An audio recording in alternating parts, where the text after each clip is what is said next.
It's just dissolving narratives and it's dissolving illusion. And it's simply going, okay, well, if the nature of false rhetoric or false sentiment at across all forms and all scales dissolves, there's nothing really left other than the present moment and the truth. Right. And that's really the only thing you can ask for, which is amazing. Like, I think it's amazing to be in that space and for us to experience of how that looks like, right? Yeah, because we get to see both from our, or at least from our point of view. We can see kind of the peace within, and we can also witness the chaos within. On your scale, like you can see the peace that you have within and the chaos that you have flowing out? In multiple ways. I can see the chaos that I always had, and I can see how it's much more peaceful now. And at the same time, I can see there's a lot of chaos in a lot of people right now. Mm-hmm.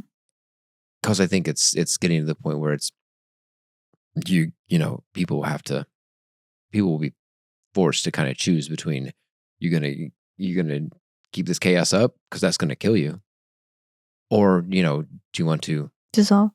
Yeah, dissolve it. You know, but that's scary. I know that. I get that that's scary. There's a lot, you know. The idea, go back 5 years for me, and the idea of not taking everything so seriously is scary.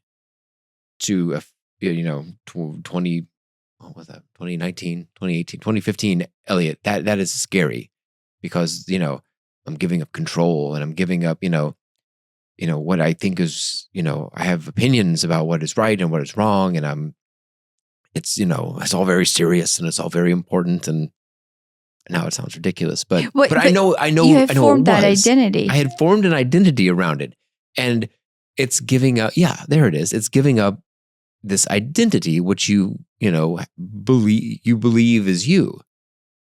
It's not you, Mm-hmm. but at the same time, you believe it's you, and like giving it up, like it feels like it literally equals death. Mm-hmm. Yeah. But so it is kind of it is, but it's in the good way. It is a death of this identity, maybe partially ego in there too, which is really scary and really hard and can be really painful. And you don't know what's on the other side, because, you know, you're like, that's who I've been for the last, you know, all of my life. Well, what else is there other than this? Mm-hmm.